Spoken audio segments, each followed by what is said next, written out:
Welcome back. As promised, we are going to continue trying to get through 2025 and into all of the things that have already happened in 2026. The administration that is driving this freight train that we call the Department of War. All right. So, as always, coming to you from the amazing Frontier House in Washington, D.C., Washington's most strategic address. Also, America's only forward operating base for startups in the nation's capital. This is a real bunker, I swear. So getting into it, we're going to go chronologically. We're going to do the NDAA first, and then the next episode we'll get into the national defense strategy. So there's a couple things to think about here.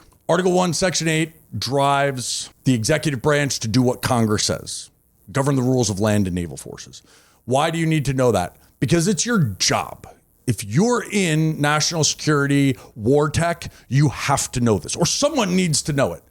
I mean, if you're just like watching the show and you're like, I just think this is cool, great, love that. But if you're in a company or you're an investor, someone needs to be an expert in this. It would be like running a law firm without any lawyers, right? You're going to run into all kinds of issues.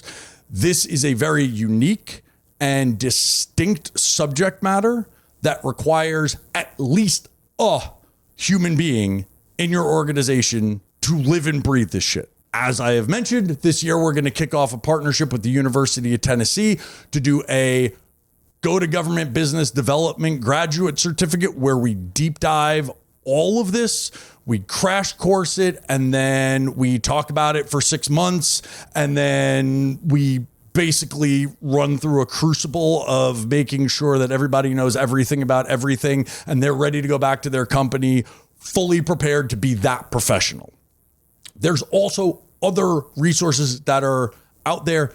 They're free. They're amazing. Go to DAU. DAU is tracking all this. They are the Department of War's Center of Excellence and subject matter expertise for all things this stuff, tracking the legislation, tracking the appropriations, regulatory, policy guidance. They're keeping up with everything. They do that. Go to DAU and just learn this stuff. I had a conversation with one of my colleagues the other day, and they were like, how do you know that? I'm like, it's on this webpage. Everybody can know that. It's not like I have any like secret information.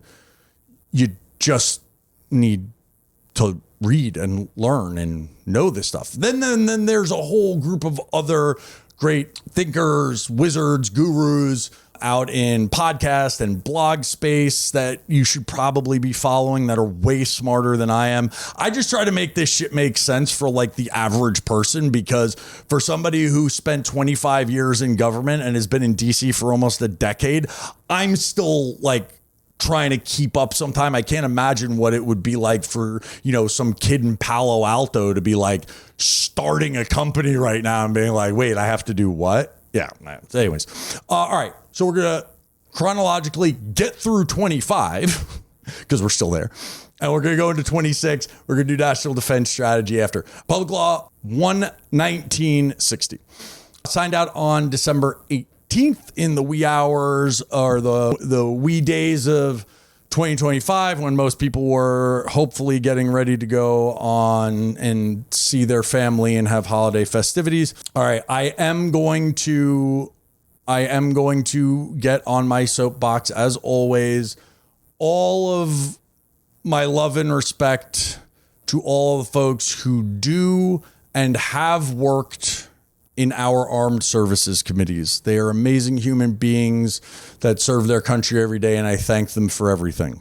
But in the spirit of being a professional in this, whether you're in a company or you're an investor or you're just somebody who cares about our nation's security, be a professional. Don't say dumb things. Don't get caught up in, junk food, national security. It drives me nuts every time. Every year. Really reputable outlets. The NDAA will come out and they will say, the defense bill, or NDAA has zillions and trillions of dollars. The NDAA is Article 1, Section 8, govern the rules of land and naval forces. It is the Congress, the people of America, telling the Department of War what to do. The dollars in the NDAA are authorizing dollars. You can look at it like this. If you've ever seen an episode before, I'm sure you've seen this rant before. The authorization is opening a bank account for that thing up to that amount. Appropriations put the money in there. Now, all the love to my Armed Service Committee folks, current, future, past, the members, the professional staff, anyone in a member office who works on the committee, love you guys. The big policy work, the real like nuts and bolts of getting policy and programs done happens here, but it's fucking monopoly money. Do not get it twisted. The money in here means nothing. Nothing. You can put a $1 trillion authorization in there. If there's zero appropriations, that's not going anywhere. You could put $0 in there. And if the Appropriations Committee puts it in there, guess what? There are only 2 committees in the entire Congress that can actually do anything with money. The whole power of the purse thing, 2 committees. The Appropriations Committee can draw money from the Treasury, and the Ways and Means Committee can tax. That's it. So I'm glad it's there. It's a signal. It's from the Armed Services Committee saying this is what we think the budget should be to be in line with the policy that we wrote and are implementing, which does have the force of law, right? We talk about Goldwater, Nichols a lot, right? So the 1986 National Defense Authorization Act, the Goldwater Nichols Act created the joint chief structure that we have right now. There was a recognition after the failed hostage rescue attempt in Iran, known as Desert One, also known as Operation Eagle Claw. Public embarrassment under the Carter administration when an Army and Air Force aircrafts crashed into each other and killed 8 people because their radios didn't talk to each other. That spurred the modern joint force that we have, where we fight as an entire joint force, not as an Army or a Navy that can't talk to each other. That happened in Goldwater Nichols. There was an amendment to Goldwater Nichols called the Nunn-Cohen Amendment, which created United States Special Operations Command and the Assistant Secretary for Special Operations and Low Intensity Conflict. That happens in the NDAA. They put a budget in the NDAA to say, hey, we're authorizing this Joint Chief thing or this SOCOM thing to happen. We need you to budget to this. But the jurisdiction and the sole direction of appropriating U.S. tax dollars comes from the Appropriations Committee. So just be an informed consumer when the NDAA comes out and it's got a bazillion trillion dollars in there for your thing. Keep in mind that's messaging, that's influencing, that's shaping. It's maybe a leading indicator of what's to come in appropriations, assuming that the appropriations and the authorizations communities are working together. When I was on the Hill, that did happen. I hope it continues to happen, but NDAA is policy. So today's episode will be about the NDAA and policy that the Department of War is going to execute and implement over the coming year. Just real top line stuff. Bottom line up front. It codifies a lot of what we saw starting in January with executive orders, direction, policy, guidance, letters, memos. It codifies a lot of that stuff. So why is that important? Well, everybody now has been through Government 101. An executive order is only good until the next president gets rid of it. If you want it to be in law and have sustainability, it has to be passed by the Congress. Right. Ronald Reagan is famously known for saying the only thing harder than starting a government program is ending one. And that's because once it's law, it takes a law to get rid of it. It's 535 members of Congress, 435 plus delegates in the House. Those 535 people don't agree on a lot, right? So making it law gives it sustainability for the future. So it codifies a lot of the things that we saw in the earlier part of 2025. Commercial tech is the default. Compliance barriers are coming down. New types of capital are coming in, whether that be the economic defense unit or other means to bring in private venture investment capital. It speeds performance and delivery over process compliance. It's adding to things that have been helpful in the past that have been passed into law, like M.O.S.A, modular open systems architecture, that basically just says, hey, like you have to have an open API, you have to have universal hardware interfaces so that anybody can use the thing. So you can't vendor lock other companies out of being on your system, right? I mean, I don't know how old everybody is that watches this, but I remember, every company used to have a proprietary cable, right? Like you lose that one cable and you're screwed. Now we're all on USB and life is better. That's M.O.S.A, right? The fact that anybody can go on the Google store or the Apple store, get the API and write an app has spurred an industry of app development because everybody knows how to write for the platform. The department didn't have that. The code and the hardware interface was proprietary by the company who owned the primary system. So it was almost impossible to get like your one widget or your software on a tank if you weren't General Dynamics. So M.O.S.A. First and foremost, PAEs, more acronyms, right? CSO, OTA, MIA, RAB, JAR, WAS, now PAEs, who are going to replace PEOs, okay? Again, if you want to know more about this, there's ways to do it.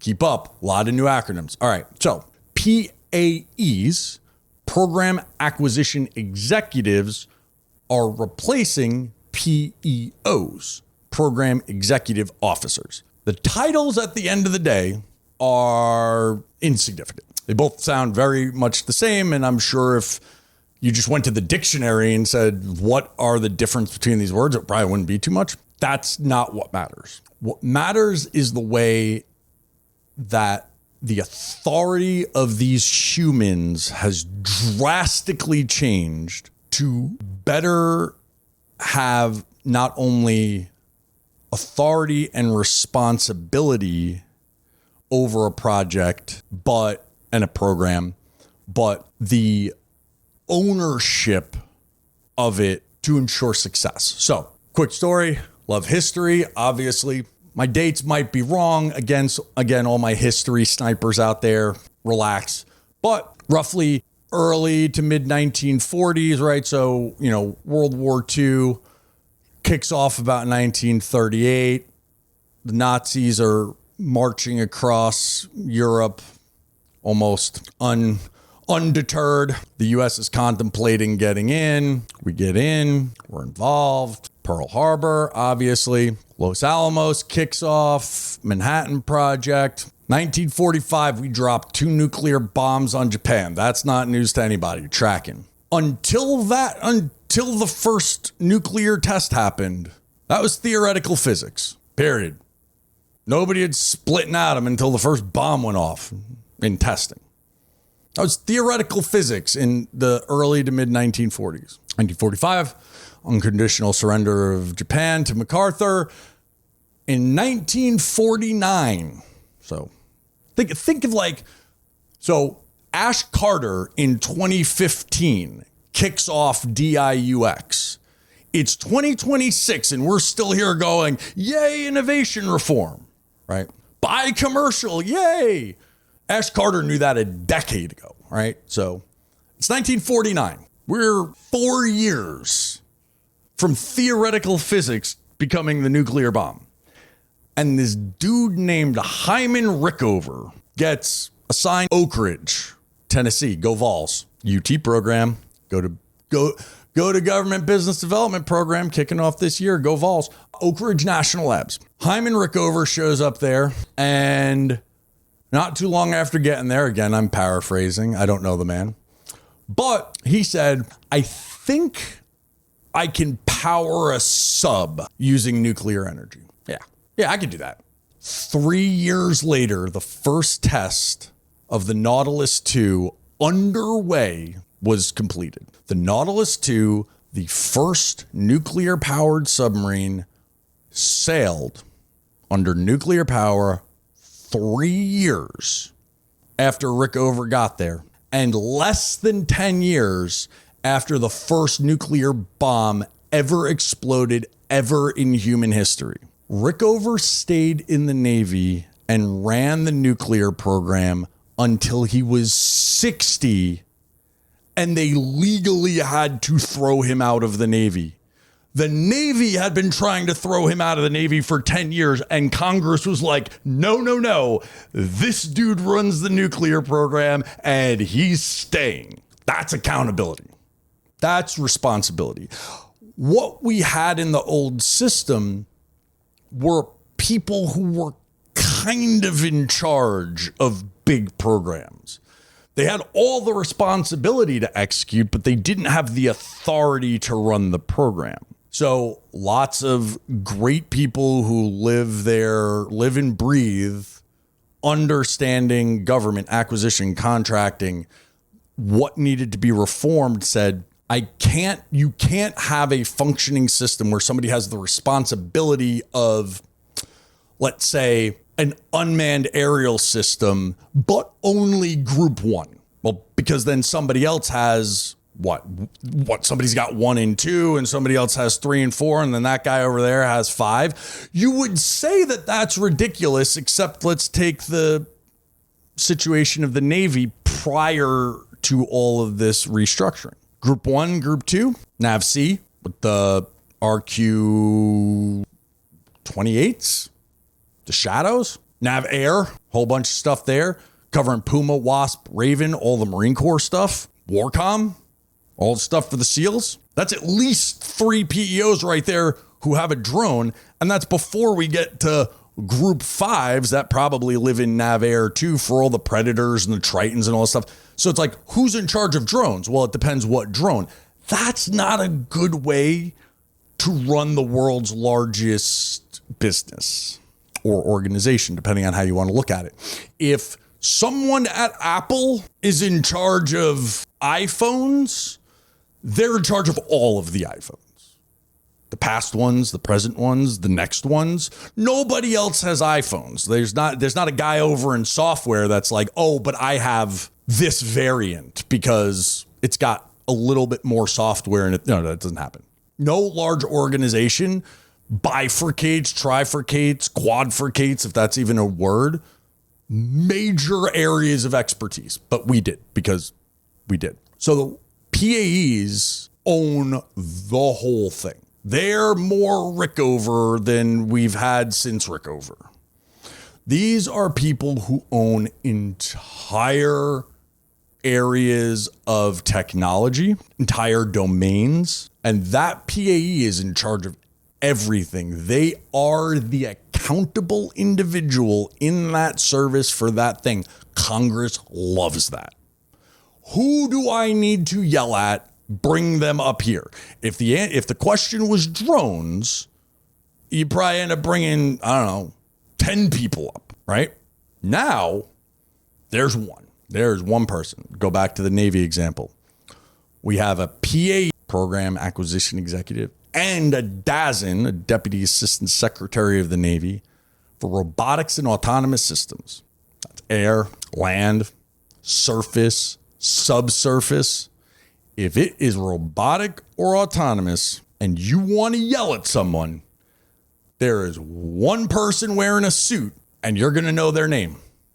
R&E, USD R&E or USW R&E went a step further and said they're aligning a responsible party for each one of their critical technology areas. You now know the senior government official in charge of all 6 of R&E's critical technology areas. If you're Congress and you want to scream at somebody about why we're lagging in hypersonics, that dude's name is on the website.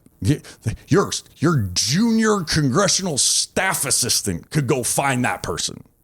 Why does that matter for business? That matters for business because if you're in a domain, you now know who your customer is. You don't have to chase a Group 1 UAS across 5 different PEOs in the same service, and no one knows what anybody else is doing, and you get traction with one PEO, and you're like, oh man, NSW loves my thing. I'm going to take this over to NAVAIR, and I'm going to sell this to the Marine Corps. And the dudes over at NAVAIR are like, nah, we don't want that. But the Navy SEALs are using it. Why wouldn't the Marines know we're doing something else? Duplicative, redundant, inefficient, costly, done. All robotics and autonomous systems coming under one house. Now, from top to bottom, there's one accountable and responsible official. If you are in robotics or autonomous systems, there's one person, one office you need to talk to, and then your subordinate elements of air, sea, land, surface, subsurface all fall under that. But now you're in the ecosystem of the right place. Now the ping pong back and forth makes sense because if you get that product market fit with a customer, that customer is reporting back to the official that's in charge of the other people. If you get first mover advantage, theoretically, you deliver the first thing of a type to market, and that PAE wants to deploy that across their entire portfolio. They have the authority to do that. That didn't exist before that. NAVAIR, NAVSEA, and NAVWAR were sovereign entities that reported to ASNRDA, and then ASNRDA is like the kids are fighting. I'm not getting involved in that. Buy whatever the hell you want. Now that person that's in charge of that, it's one, goods and bads. If, I don't know, they hate you, that's not a good thing. Probably bad for your company. But from the sense of getting product market fit, capturing more market, knowing who your buyers are, understanding your requirements, it's now one entity, one organization you need to deal with if the thing that you do fits squarely in one. You may still fit in multiple PAEs depending on what you do. And then obviously service to service, you're going to have different people. But if you have something like a UAS that clearly fits in one PAE, PAEs are directly aligned to service acquisition executives. So really you should only have 3: Army, Navy, Air Force. And you could add in SOCOM. That should be about it. It makes your BD strategy a little bit easier. Now, this all has to actually work out in execution, which is always the hardest part. But the framework and the organizational structure to make it make sense makes it make sense. At large commercial companies, this is more realistic. Right. This is more in line with best business practices of how to run large organizations for efficiency. The reason you need to step in and do that is, unlike a commercial entity, waste when utilizing taxpayer dollars doesn't always spur change. And I will be nice and leave it at that. Okay. We saw this in EOs. We saw this in directives, guidance, SecDef memo. Commercial solutions as a procedural default. Okay. Commercial solutions, commercial off the shelf.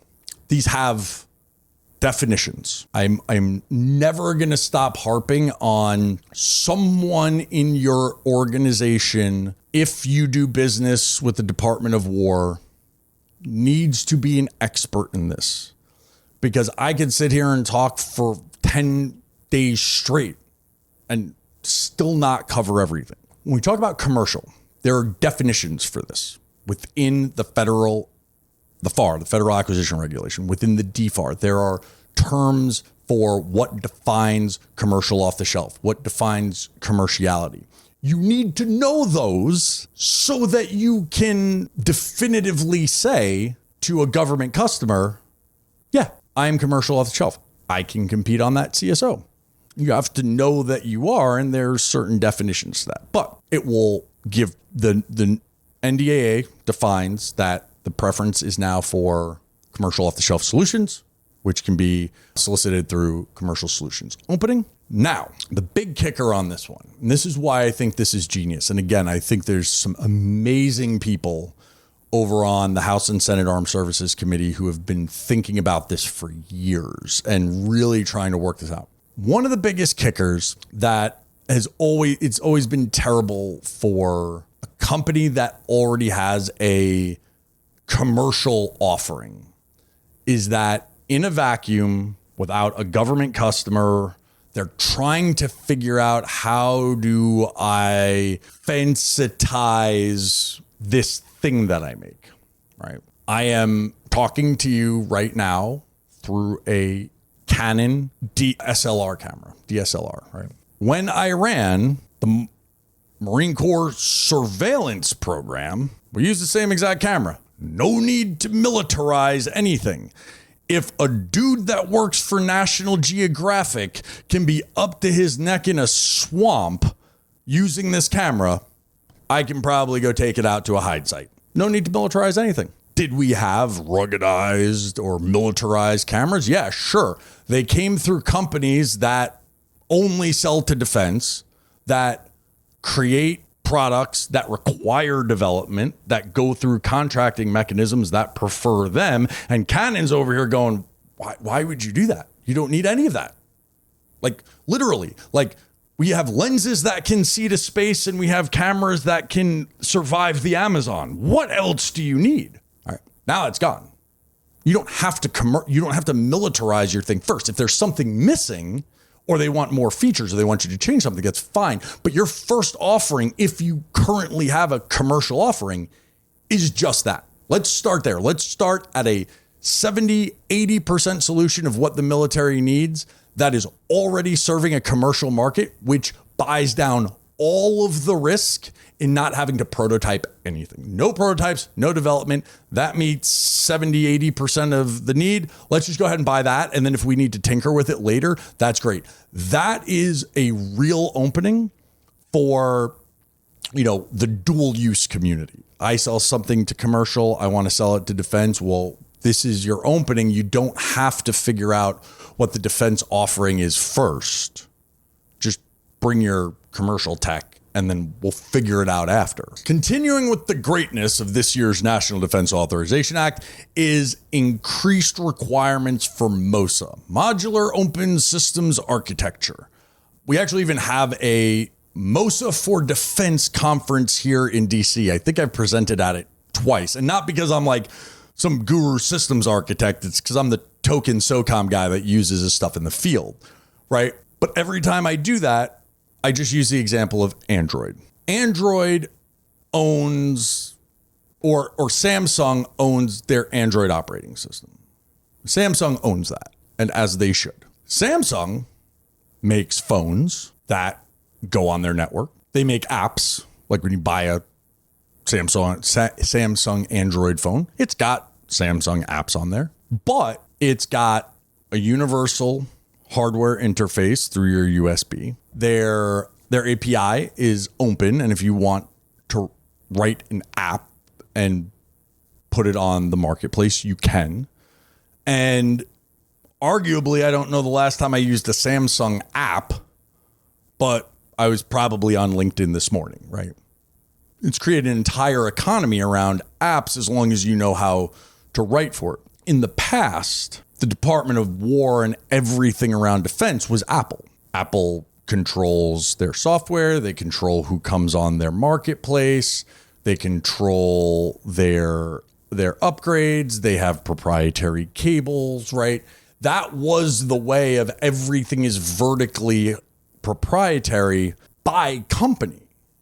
So now you have all your companies that are all making different softwares and different hardwares, and it just doesn't work, and it doesn't allow for any new entrants because it turns everything into a subcontracting agreement where the prime contractor determines, outside of, the rare cases of a directed subcontract, who comes into their program. So now there's like, you got to be my friend, and it's all bullshit. when we know for a fact that there are companies that make great hardware. I don't know a startup that can make an Abrams, but General Dynamics seems like they're pretty good at it.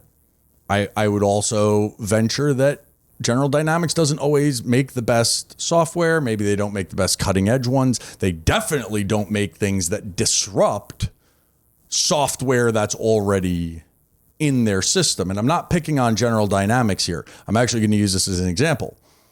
They came to that determination early on. If you look at the new Stryker, if you look at the new Abrams X, they have worked with some of the really great startups that do things better than they do. They've got Epirus Leonidas on the new Stryker. They've worked with Applied Intuition on a lot of the AI stuff. They're bringing in companies that they know are better than them. That's not consistent across the ecosystem in the prime startup relationship. So to break through that, M.O.S.A says for all major defense acquisition programs, you have to be M.O.S.A compliant. That gives the government the ability to say, hey, my users are complaining that your navigation software sucks. We're going to recompete the navigation system on this so that it's better. And you can bring in somebody that does that because they know how to build products for that.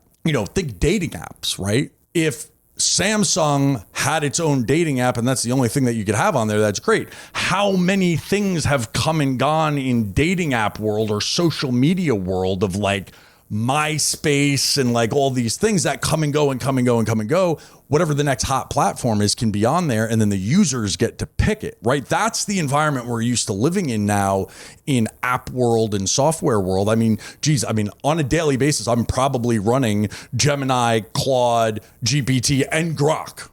And I use them for what I think they're good at. And when one of them starts sucking, I'll cut my subscription. That's how we're used to living now. If Dell or HP said we have one LLM and that's the only one you can use on our computer, I would go to another vendor. But in defense, you didn't have that. M.O.S.A solves all these problems.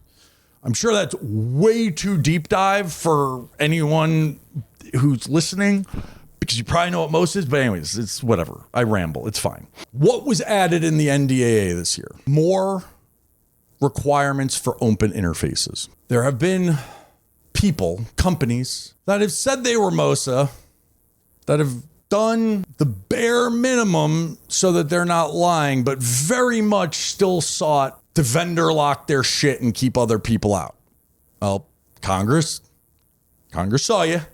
You got caught. And now there's more requirements for open interface documents. The government data rights are more in line with government use and government access to allow the government not to steal your stuff, which is always the complaint, but it's like that's not always the case. Like the government isn't going to see something that a great software company is doing and try to reinvent the wheel so that they can do it themselves. I think that's a straw man. Yeah, there's concern that maybe your information gets over to a competitor, but that would potentially have legal and liable concerns. So like whatever.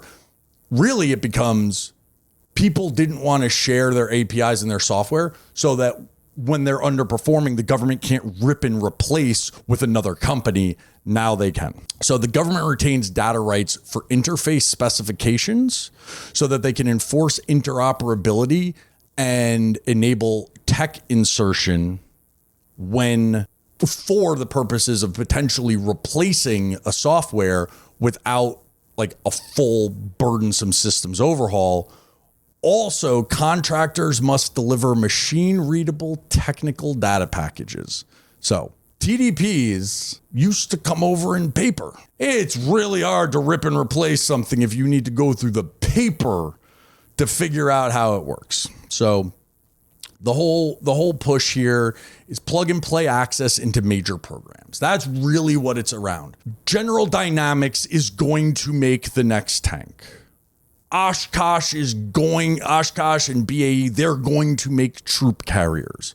Lockheed Martin is going to make fighter jets. There is no way around that. The question is, do they vertically control the entire stack of everything that goes in there? They do the things that they can only do, as well as a whole myriad of things that they're like maybe kind of good at, but it's market share. They don't want to give that up. They don't want to give up revenue. This enables the government to look at this and go, hey, you're not the best at this. We're putting something else in there. Or you're underperforming. We're taking your thing out and we're putting something else in there, which opens up the opportunity for small startup and non-traditional businesses to get on major defense acquisition programs. Now, we talk about programs and, we need a program of record. It's the Holy Grail. Sure, got it. But maybe you don't. Stay with me here. Starting a program of record is hard. Like really, like even with all the stuff going on, is hard because it takes people to do that, right? It not only takes a requirement and planning and budgeting and, solicitation and selection and awards. It takes a whole program office with financial, contracting, accounting, program managers, all this kind of infrastructure around a program. And to start a new program is not easy, even with the reforms. Do you want to knife fight all of your competitors to potentially get a program of record that they could theoretically just pop on as a second vendor? Or do you maybe make a play for a part of a big MDAP that is whack, go to the PAE and go, hey, I do that one little part of that a lot bigger. When you're looking at getting 50% of a new program of record, that's maybe, $5, $10, $50 million across the FIDIP, you're opening up a $5, $10, maybe $20 million opportunity. When you're looking at the F-35 program, 1% of the F-35 program is hundreds of millions of dollars a year. You have far more market opportunity getting a sliver of an MDAP than you do starting your own program of record, because I need a program of record that's basically an LRIP and has single dollar millions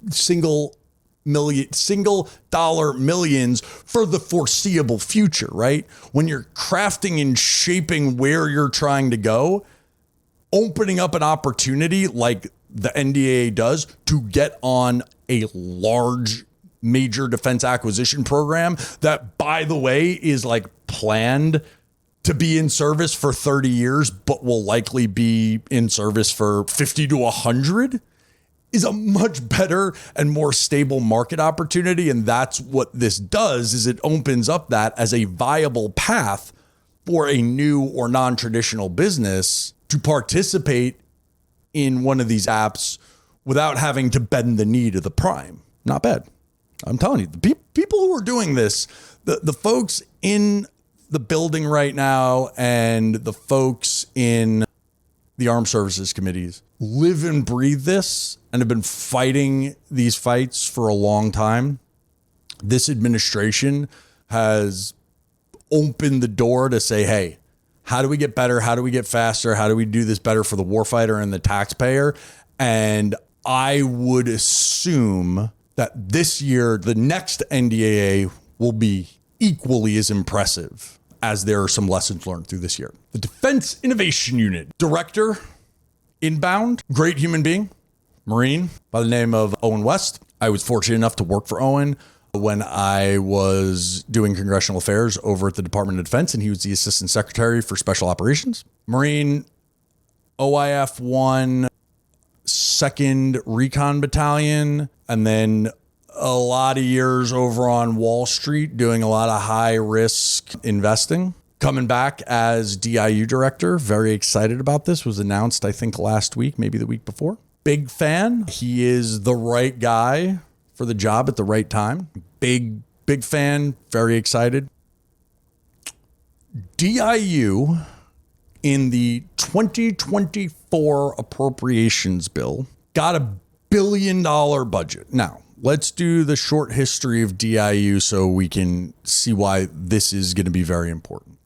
Back in 2015, DIU started as DIU-X, had no budget, and was taken out of hide because a lot of really great people led by Ash Carter were like, hey, The commercial sector has a lot to provide, and they're just not engaging with defense. Let's try to fix that. Fast forward, they had 40 mil and they had a budget, so they weren't X anymore. Now they were just regular DIU, and then they had a little more, and then they had 100 and something, and then they had, Ensign and NSIC, and they're kind of like building out. And then 2020,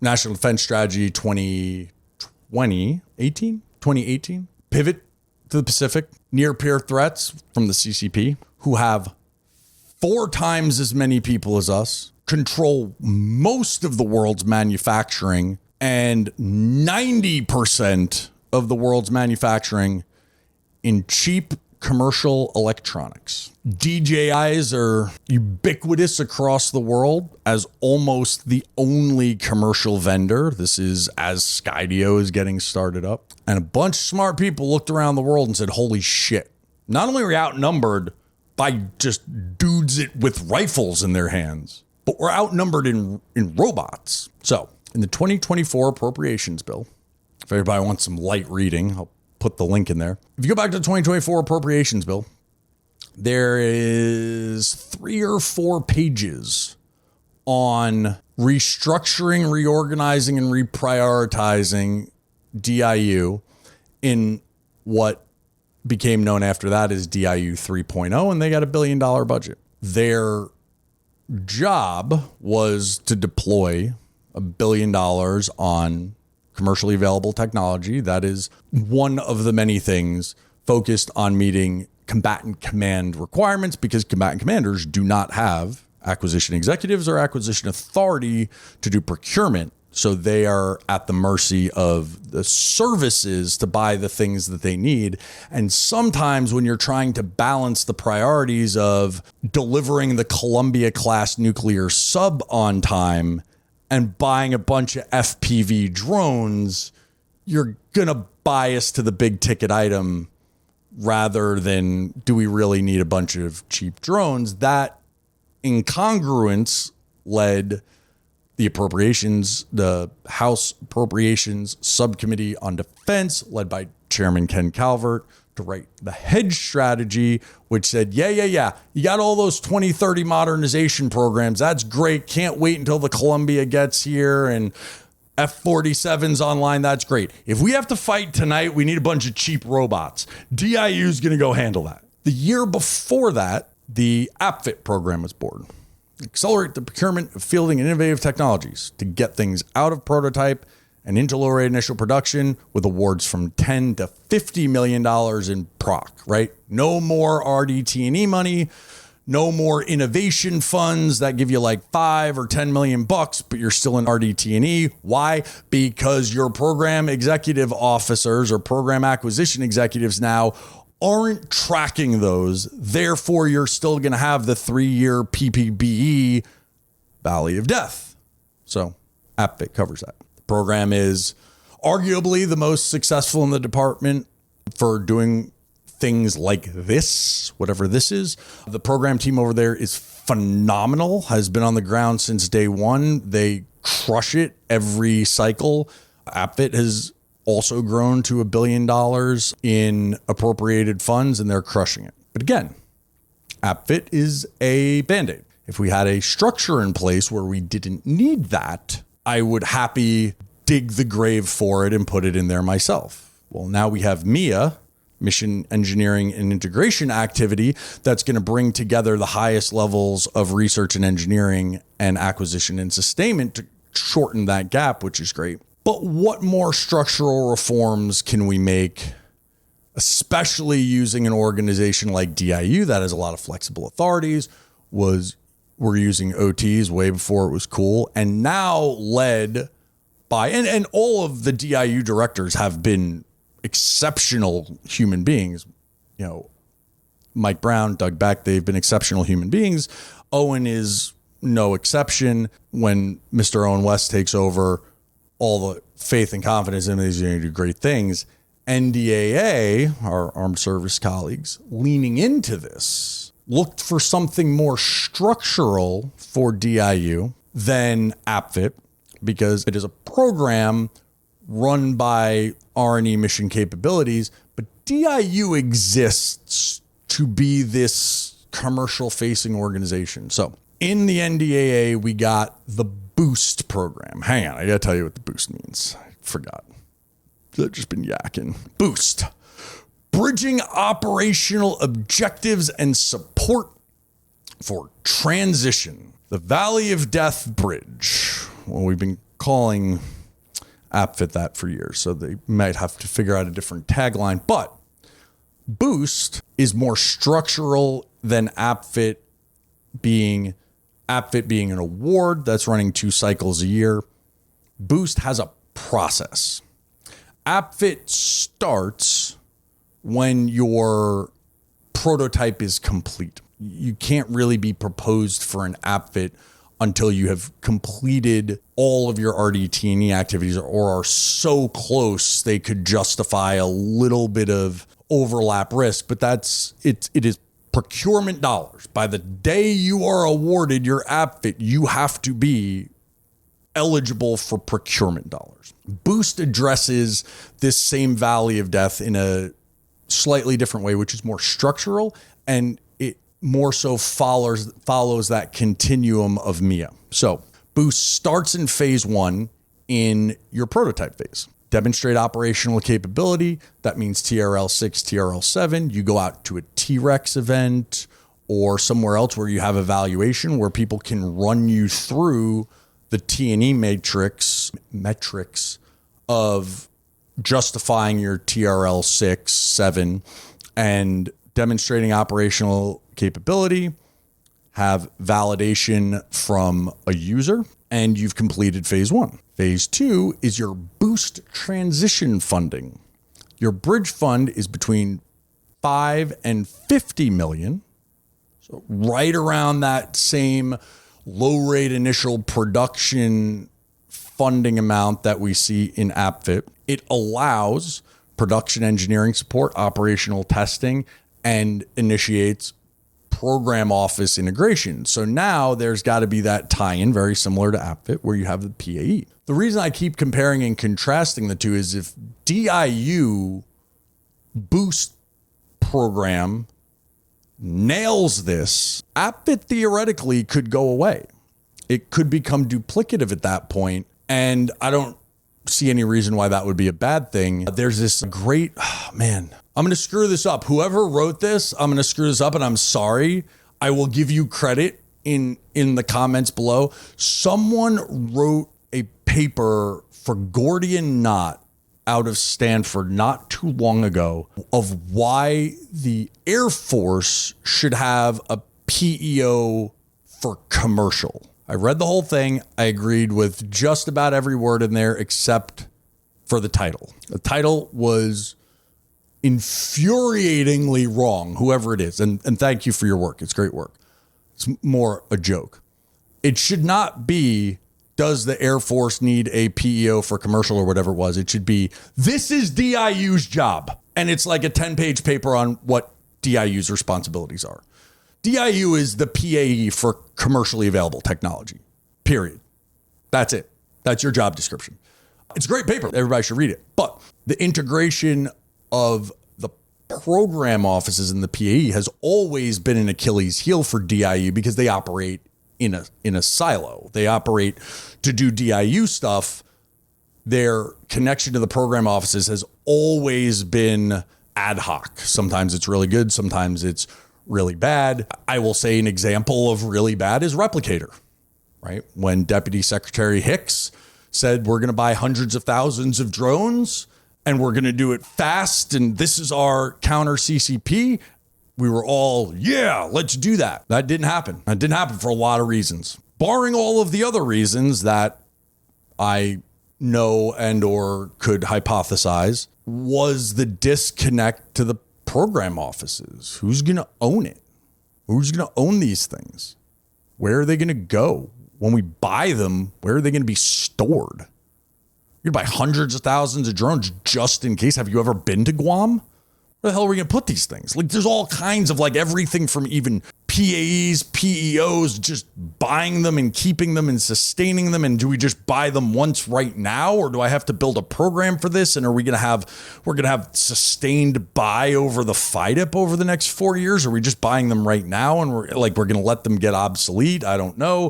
Where's the tail? Where's the .mil PF stuff? Who's going to train on this? Who's responsible for training? Who's going to own them? Who's going to warehouse? There's all kinds of problems. That disconnect has always been DIU's Achilles heel. So under the B.O.O.S.T program office integration, they've gotten significantly better at this over time. Hopefully when Mr. Owen West is the DIU director, having been the assistant secretary for special operations, has a unique experience in this, being that ASD Solik is the principal policy advisor for special operations in Undersecretary of Policy, while also being service secretary like for SOCOM.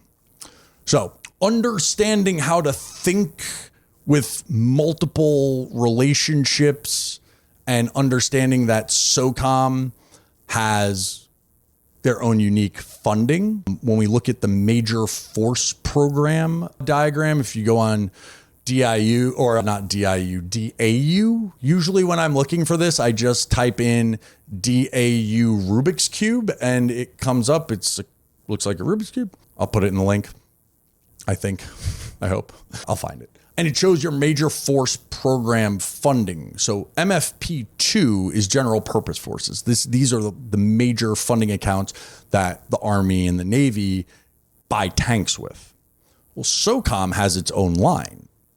P11, MFP11, commonly referred to as P11. The Army buys the Black Hawk with P2 dollars. SOCOM uses their P11 dollars to make them spooky.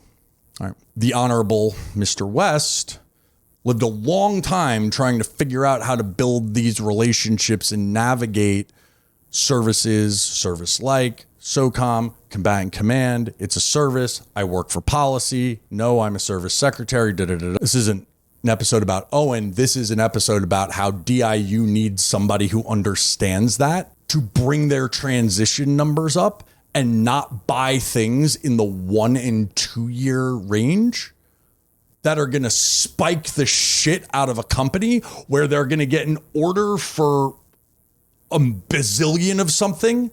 And then 2 years from now, when DIU stops buying it, that service still hasn't palmed for it. And now, congratulations, you've had 2 great years. You're right back in the valley of death, and no one has you in their budget. It takes a unique person to understand that's what happens and how to navigate that.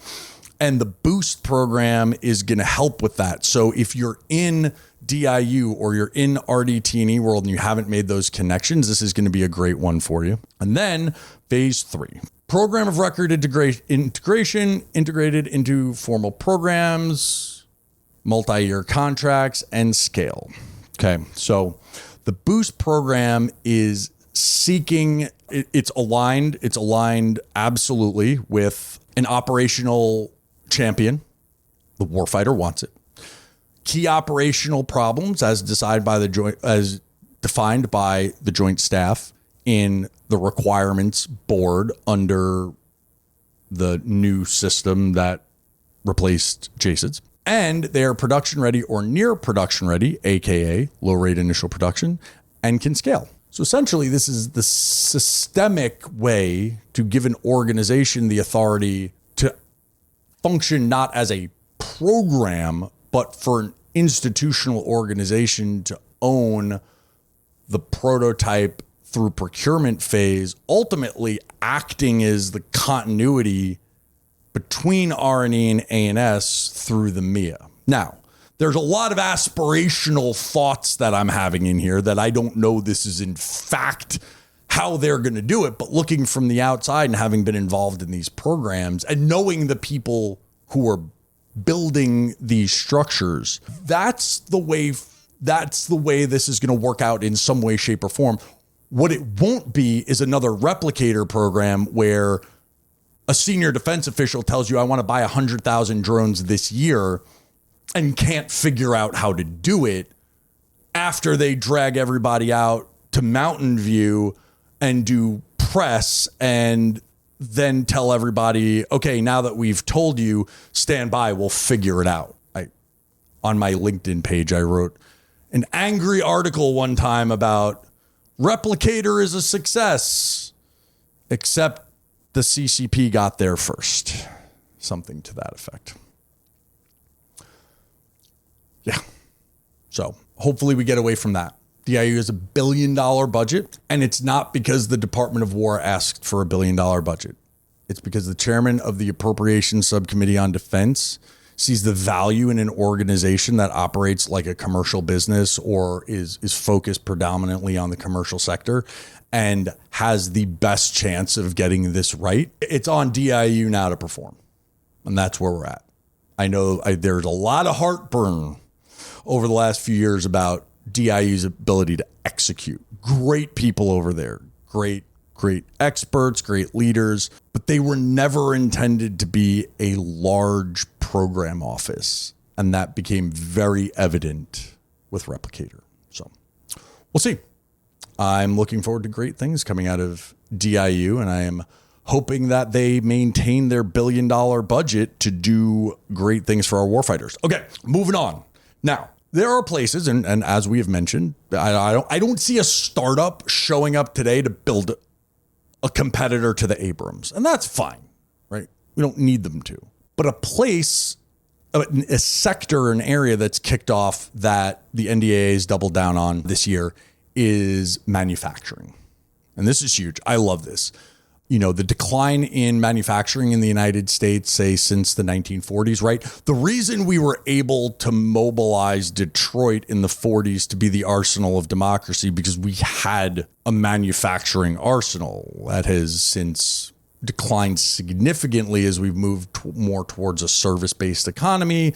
We've offshored a lot of things, and things have just become, you know, cost prohibitive to make here in the United States, which we'll leave that alone. What we have realized is that if we're going to fight the CCP with drones, we can't rely on DJI drones made in China to do that, which has spurred a lot of new industrial revolution. So at the same time, we're obviously digitizing and modernizing and you know, AI everything. We're also in Industry 4.0 and a new industrial revolution where, you know, El Segundo, more than anybody else, is just like cranking out stuff. Like we have new munitions companies, we have new robot companies, like it's awesome. In recognition of that, and in great concert with the Department of War, I was, you know, even 2 years ago now, I was involved in some of this stuff, thinking about this and setting this up. You know, it's great. It's great commercial branding to say arsenal of democracy. Yay. But could we actually do that if called upon today or a year ago or 2 years ago? I don't know. Let's not play that game, but we're getting there. So what was put into the NDAA is the Civil Reserve Manufacturing Network. It authorizes a Department of War to pre-vet manufacturing surge networks, creates standby agreements for rapid activation, provides peacetime incentives such as retainer fees and priority access. It allows companies to be on contract to pre-position tooling and equipment at commercial facilities and rapid mobilization. So what does this look like in practice? In the 40s, shutting down GM from whatever vehicle they were making and turning that into the Jeep was relatively simple for GM at the time because there really wasn't that much difference between the Jeep and whatever they were making at the time. Or all the things, the airplanes, like the miles long of airplanes that they were cranking out, you know, hundreds a day because you're just riveting them together, right? There's not a lot of machining and tooling. It was people with actual rivet guns, like bending aluminum, right? I mean, so like whatever. But today it's a little bit different. If we needed something for a specific defense need, you know, you could go to a company that does, say, additive manufacturing or advanced manufacturing or 5-6 axis CNC machining and say, hey, here's a file, I need you to make this. Right? There's not too much of a stretch there. You could do that. What happens if it does take tooling? What happens if it does take more than riveting aluminum? So these relationships, they also go back to pilot programs and other things in World War II, where the government can give a traditional manufacturer that is going to continue to exist. We're still going to do things with castings and forgings and tool and die and all that kind of stuff. They can give them the IP and say, hey, here's the IP for a 50 cal. Here's all your spec. Why don't you go ahead and rip out a couple of those for me? We'll pay you for them. Make me a couple 50 cal machine guns. Cool. All right. You can make one.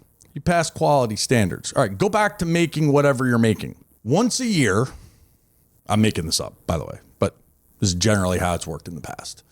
Once a year, I'm going to come spot test you. No notice. I'm going to show up and be like, hey, I need 10 machine guns. We'll pay you for them, but you got to be able to do it.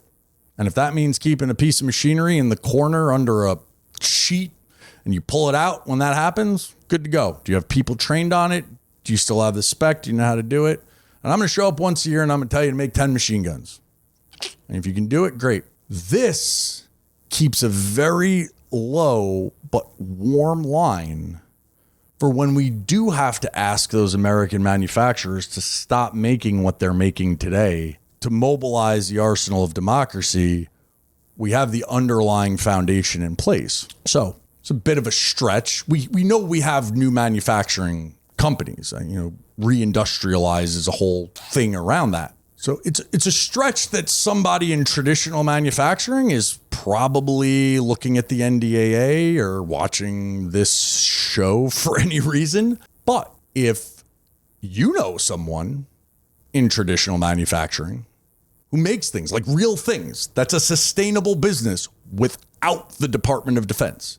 Like somebody who has such a sustainable manufacturing business that like doing this for the Department of Defense would be a huge pain in the ass and really just national service and just saying, I'm doing this because you're doing it for the right answer, not because it's good for my business. It's actually a big pain in the ass. If you know someone like that, go tell them about this, right?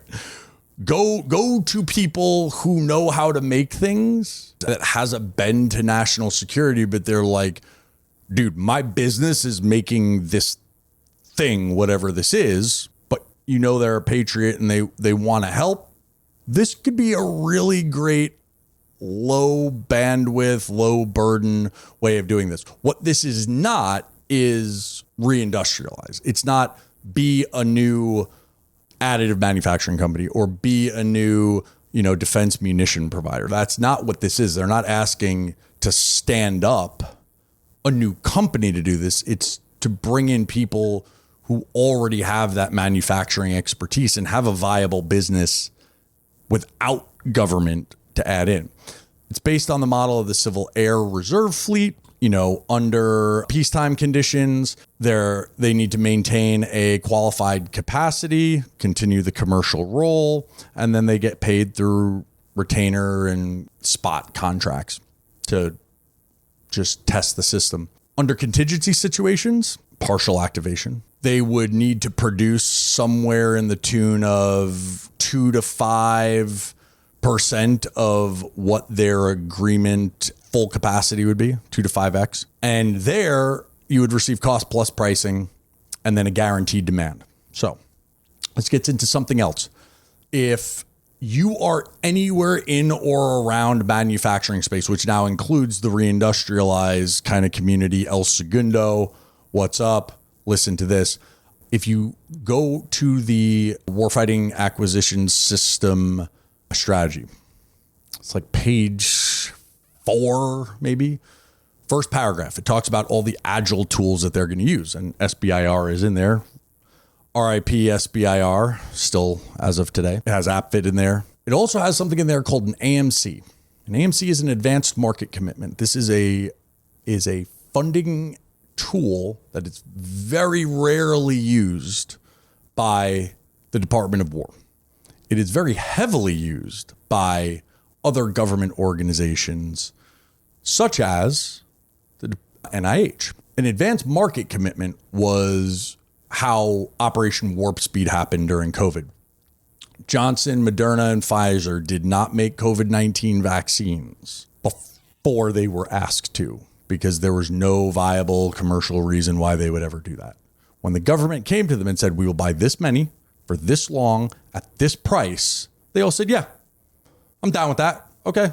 And they shut down something and they started that. An AMC is a tool that the Department of Energy has used, NIH. Department of War just doesn't use it very often. It requires certain level national needs, which in drones, munitions, chemical precursors, and a lot of the downstream supply chain already have presidential determinations that allow the use of this AMC agreement tool through a Defense Production Act award through the Industrial Base Policy and Sustainment Office, Acquisition and Sustainment. So here, in a partial activation for the manufacturing reserve, cost plus pricing and guaranteed demand. They're going to tell you exactly how much they're going to pay you and how many they need. Pretty good deal, if you ask me. It takes a lot of the guesswork out of, should I start a startup and maybe they'll buy my stuff?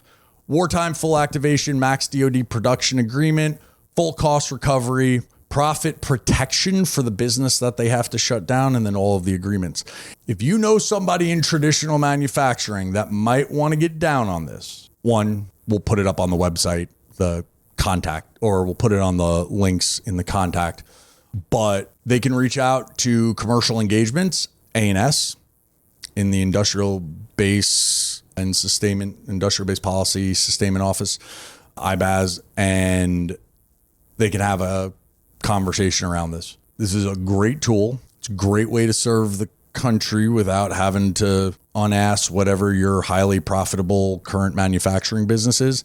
And my pitch for this one is, if you don't tell people, you could also go ahead and take that arsenal democracy idea and throw it in the trash, because right now we don't have the agreements in place to do it in a way that's meaningful, sustainable, efficient, right? We would have to go beg if a conflict kicked off. Everybody make a few phone calls, get some folks involved ahead of time, and then we actually do have an arsenal of democracy. Sounds like a pretty easy lift. I don't ask for much. Qualification criteria that they're looking for: relevant manufacturing capability, surge capability, quality assurance, the ability to get a security clearance and an FCL if required, and very, very, very dual use. They are a dual use facility, mostly heavily on the commercial side. The department does not want to have to bear the burdens of the company.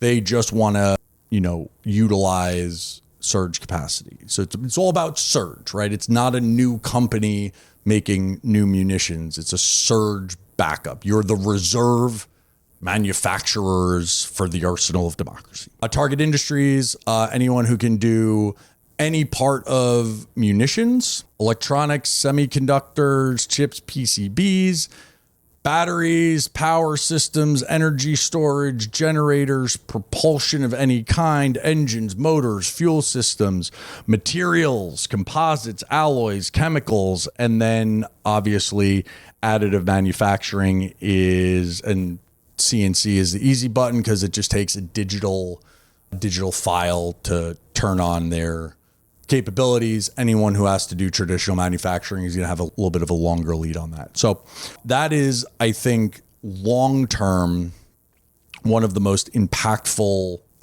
elements of this NDAA for long-term health and stability of everything that's kind of flash in the pan right now. How do we sustain that over time? I think it's a really great model of just saying, hey, can you be on backup just in case? Because, as we have startups becoming new defense primes, their ability to produce at scale is going to be significantly limited until they're up there. And then, let's be real, elephant in the room, how many Andurils and Saronics are we going to have that are actually building gigafactories in their own shipyards, right? We're going to expend that capacity really quickly. In the right cases, we could have, Joe, the engine, the small engine guy that's making, boat engines down in, Miami get in the fight. Pretty cool. All right. Talked about this in the policy direction and memos. This is the codification of the Economic Defense Unit. The NDAA codifies the Economic Defense Unit, establishes EDU as the Department of War's internal venture capital arm, provides loans and grants, not equity, to defense companies, focuses on production and scaling, not R&D. Or not just R&D, bypasses traditional primes and prime contract relations. It's specifically going to focus non-traditional defense contractors, and the budget will be defined. So again, words have meanings. If words don't have meanings, society collapses. I feel very strongly about that. Non-traditional has a terrible definition in the Department of War. It's something like you haven't been a prime in the last year. That's not non-traditional. When I used to work for Senator Ernst, we did a small business conference out in Iowa. That's what I'm talking about. Biotech in ag coming across to the Department of War, right? Drones and AI that they're using in the ag space.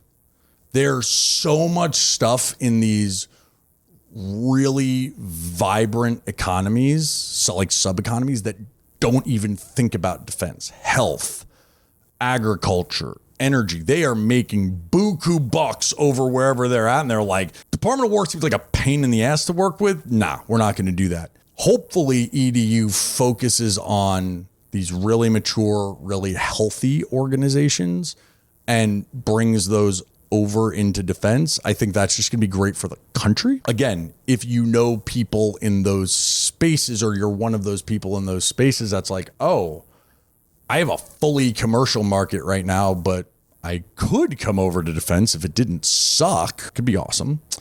And then, they'll have their own funding mechanisms. We'll see what the budget looks like there. Hopefully we have an appropriations bill here soon, and, we see what they have.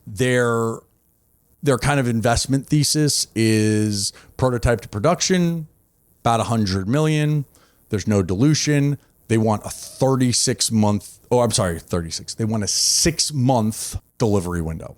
I mean, this means you are commercially producing for the private sector right now, and you're just like, okay, I'll just carve that off and sell it over here. Also looking at, high, production capacity for national security, and their repayment could be the payback, because it is a loan, could be loan repayment or revenue share, which I'm always a fan of, giving somebody part of my new money than having to give them my old money.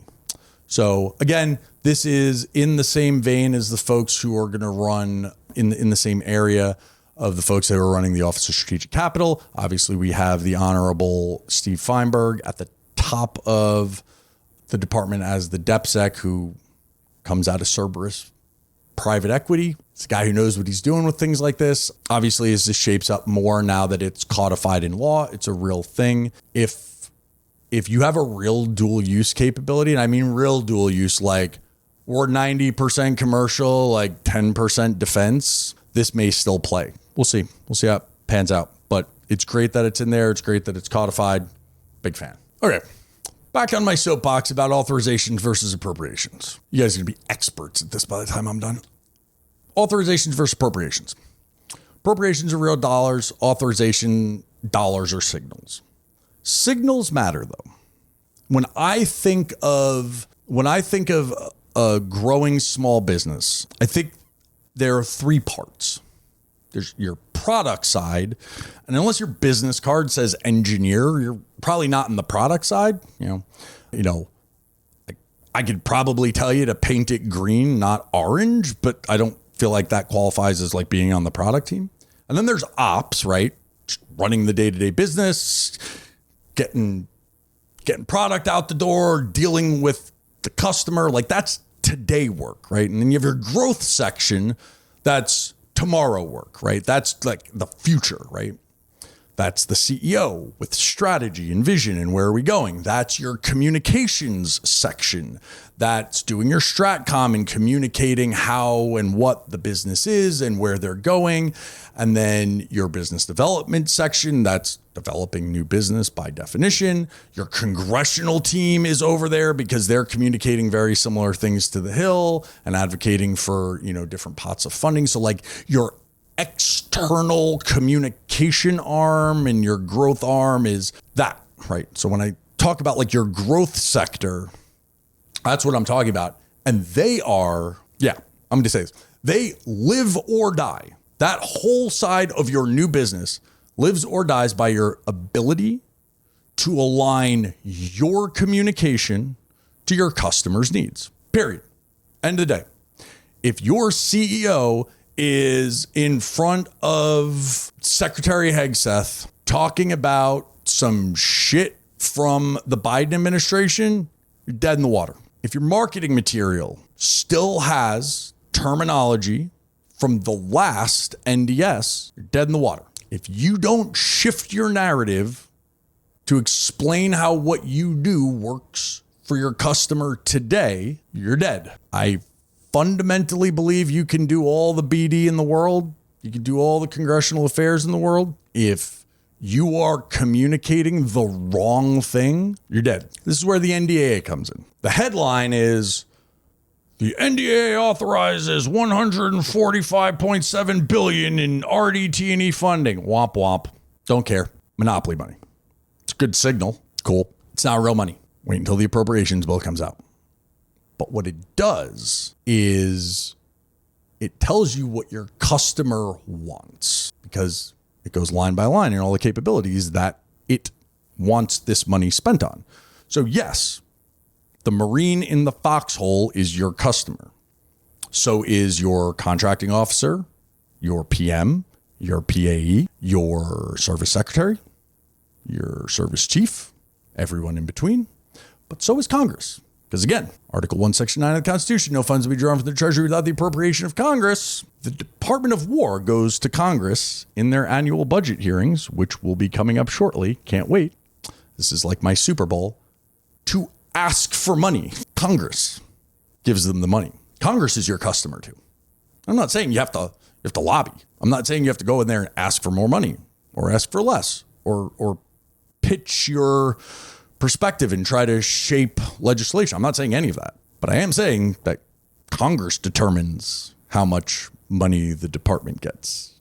And in the same exact way that everyone from the corporal in the foxhole to the commandant of the Marine Corps is your customer, so is Congress. This year, the Armed Services Committees make it very clear what they want to see RDT&E funding spent on. Hypersonics, artificial intelligence and machine learning, quantum computing and communications, autonomous systems, air, ground, maritime, and undersea, directed energy weapons, biotech and synthetic biology, space systems and counter space systems, cyber warfare capabilities, and advanced materials and manufacturing.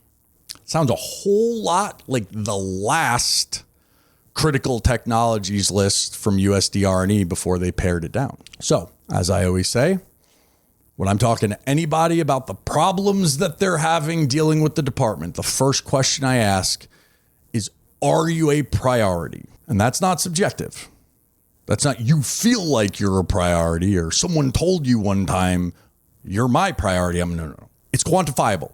Show me in a top level government document. NSS, NDS, NDAA, appropriations bill, or a service level strategy. Show me in one of those where your thing is. If it's not in there, you're not a priority. And it doesn't mean you shouldn't do what you're doing or what you're doing isn't helping someone. We just have to be very real about the fact that you are not a top level priority. Therefore, you are competing for funding in a finite funding environment from a deficit. If you are in one of these categories, you are a priority because the Armed Services Committee of the United States Congress said so. You can run on that. If you're in one of these things and you go and talk to a PM, PAE, a user, a leader, and they're like, I don't know, man. I don't know if we really need that. NDAA 2026 says you do. Okay. Right. We got a leg to stand on there. If you're in there and you have some amazing language in the NDAA that's like, the committee is concerned that we're not doing enough in synthetic biology because the CCP is harvesting organs to do da-da-da-da-da. So to fix national security, we recommend unprecedented investments in synthetic biology. And you go and talk to somebody over at the Department of War who's in like the probably should be handling synthetic biology department, and you're like, I have this thing and it's a game changer. And they're like, yeah, I don't know if we're buying that.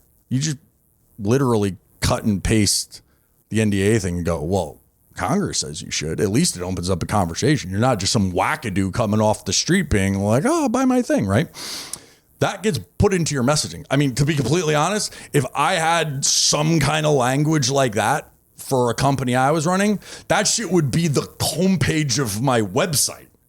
It'd be like, company, quote, italics, Armed Services Committee, NDAA, because people are still doing market research on websites and LinkedIn. Like that's the first thing. If I didn't have anything else to run on, that would be like my homepage. And then under that, it would be like, I'll tell you all about the synthetic biology I do, but that would be the quote. And I'm making that up. I don't know anything about the synthetic biology part of this, but it's the newer one on here that I don't remember seeing in the other one. But like, if I was doing that, that would be my homepage. NDAA 26 says I'm a priority. You shouldn't have to scroll any further than that. Okay, cool. Moving on. Next slide. All right, moving on to some definitely nerdier stuff. Also around an issue that I am definitely not going to get into right now because there's a lot of personal feelings and emotions around this for whatever reason. There is an amazing cybersecurity provision in here. And it's not so much that it's cybersecurity. Like, yes, that's very important, right? I'm not diminishing that. But how they're addressing the problem is beautiful. So I feel very strongly that small businesses should focus as much on what they are bringing to market as possible. Unfortunately, they have to also run a business. And sometimes the people are really good at making the technology and not really good at running the business. This is exacerbated by not only having to run the business, finance, accounting, administration, compliance, liability, insurance, blah, blah, blah, but government regulation. That sucks too when you just lump that on top. So started last year and will continue to phase in over the next year is CMMC, your cyber compliance. Okay. At the end of the day, the CCP is doing everything that they can to attack the defense information network on a daily basis. And when you become a defense contractor, you're under attack too, period, full stop. There's no way around this. It's going to happen. You are the weak link. Straight up. If you're on a DOW network in any way, shape, or form, you have access to it in any way, shape, or form, you're the weak link. It's not the Doden, right? Like DISA is going to do a really great job of protecting the Pentagon. You're the problem because you're still using capital P ass word one, right? So CMMC compliance comes in and all of a sudden, same bullshit, cottage industry of CMMC consultants pop up because, well, small businesses have no fucking idea how to deal with that. And the government's mandated it. So they've actually created this environment. You are now mandating somebody to do something that they don't know how to do. So what are they going to do? They're going to either learn how to do it or hire somebody. And last time I checked, most people aren't cyber and IT experts on how to stop nation state adversary attacks, right? So MMC, it's coming. Can't get away from it. So the Congress, and this is a big win for Congress. I love that they did this. This is like, I hate people use common sense. They say, oh, it's a common sense measure. And then they say something ridiculous. That's just your bad idea that you're trying to like guilt me or shame me into believing because you just said it's common sense. No, that's a dumb idea. And that's what I feel most times when people are like, oh, it's common sense. It's not. This is actually common sense. The government has created a requirement for small businesses to do, of which anyone with eyeballs is like, no one's going to be able to do that. And proven by the fact that an entire cottage industry has already popped up to do that for people. Congress came in and said, we just really asked all the small businesses in America to do something they are incapable of doing. That's kind of our fault. Don't you think it would be good if we helped them do that?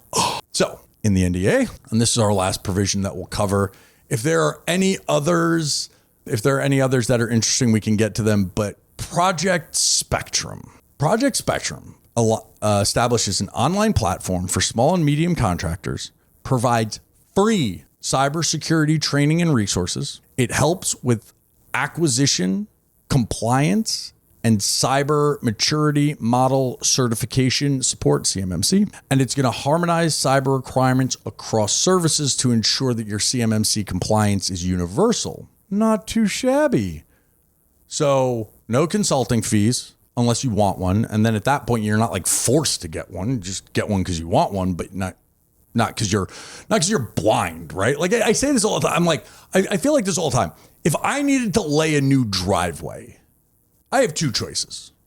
I either get out there with a pick and a shovel and I lay my driveway, or I contract someone to do it. If a contractor shows up with an estimate for $1 million for my driveway, and they tell me it's because they have to fly in magical unicorns that are going to shit the driveway out, I know how to lay a driveway, and that's not right. I'm making the choice to not lay that driveway and pay a reasonable price because I'm making the choice that my time is spent better elsewhere.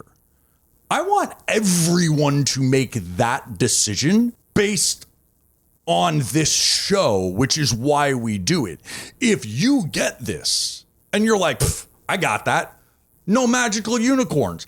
I just need to go to this thing and get an OTA and boom, I'm good. Or I need to read the NDAA and then I'm like, take the unicorn shit out of it. Understand what's going on. Understand that all it takes is a few steps here and you have a driveway, right? Then make the determination if you're going to hire somebody to do these things. That's the right way to do business. The cloak and dagger, dark, smoky room bullshit of Washington, D.C. of, oh, you need to pay me because I know the secrets. Fuck that, right? Like, let's just air all that shit out. So everyone understands that it's like, look, there's a process and there's a system and then there's people and like you just have to go do it or not and hire someone else to do it. But like get the mystery out of it, right? Project Spectrum here is very much doing that, right? They're going to provide the resources, the training, the tools. You're going to understand that to get CMMC compliant, I need to do all of these things. You understand what's involved in those things. And then you're either going to hire an IT cyber wizard to come work at your company or you're going to contract it out. But you're not going to get screwed over by somebody selling you magic beans, right? Like that's why I love what they're doing here. It's not about the cyber. I think we should do this for everything. Throw ATOs in here, right? Throw ATOs in here. Throw security clearances in here. Throw every stupid compliance thing in here that the government heaps on new companies and give them the tools to determine, one, if they need to do it, two, how, and then three, educate them just enough so that they can either decide to take on that burden or contract it out, but at least they're not getting preyed on by people whose only job in life is to hide the secrets and sell you magic beans. Fuck that, right? That's why I love what they're doing here. And I want to see a lot more of this out of the Congress and out of the Department of War that says, hey, look, we understand that to keep the world's most targeted organization safe, we have to put all these things on you, but it's not we need your technology and it's not your responsibility to understand how to defend yourself against nation state adversaries. We'll handle that part for you, right? So what's included in this, and which I think is great because it's knocking down a lot of stuff, how to achieve certification required for handling CUI information. Boom. Beautiful. You have to have CUI to handle basic government information. It's not security clearance, it's not anything, but to protect government information, you have to have CUI. How do you get there? Well, that's like step one, right? So training on how to do that, determine if you want to do it yourself or contract out. Best practices, self-assessment, and then, holy shit, I have decided as a small business owner, founder, I don't want to do that shit. I want to go back to making my widget that I'm good at making. They're going to provide pre-approved vendor lists that I could only assume that they will structure MOUs, MOAs with that say you can't be a douchebag. Amazing. You have a pre-vetted vendor list of people who are going to get you compliant. They're going to get you there and hopefully are not going to take advantage of you. That would be phenomenal. And then action items. For action items on Project Spectrum, it's not live yet. It's going to be. Obviously, somebody now needs to keep track of that, whoever that is in your organization, if it's not you.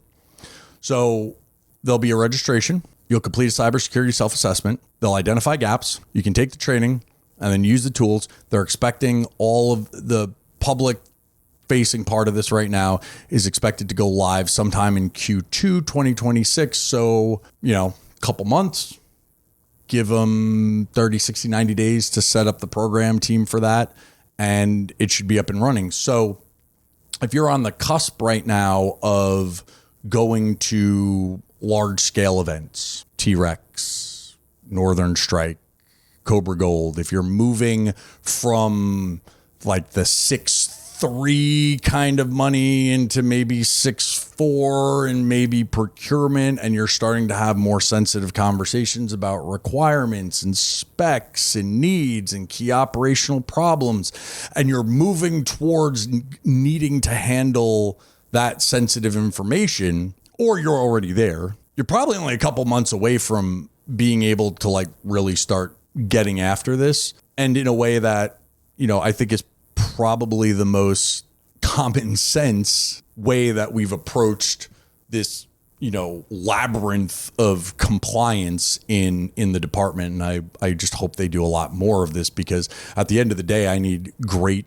inventors and innovators to make great, DARPA Manhattan Project level shit. I don't want them to be compliance experts, right? This really is, at least in part, a responsibility of the government if they want those kinds of companies in, and I'm glad that they're doing it. So whoever wrote this provision, as nerdy and obscure as it is, this is highly impactful, and I would love to see this scaled across every aspect of compliance in the department. That's my last word on that. Okay, so wrapping NDAA there, those are the provisions that I thought were most impactful for our community, our small businesses, our startups, our scale-ups, our investors, any random people who see this show that just think this shit is cool, right?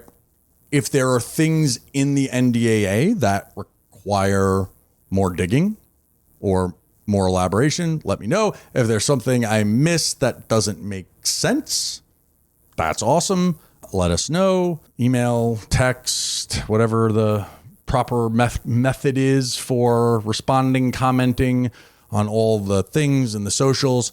And we could dig into that. And honestly, if I don't know the answer, the hill is literally right across the street. I'll walk my happy ass over and figure out who wrote it and come back with a response. That's my job. So yeah. So if there's anything in here that was missed, that's great. Next, we will go into national defense strategy. So as we think through this, NDAA is law now.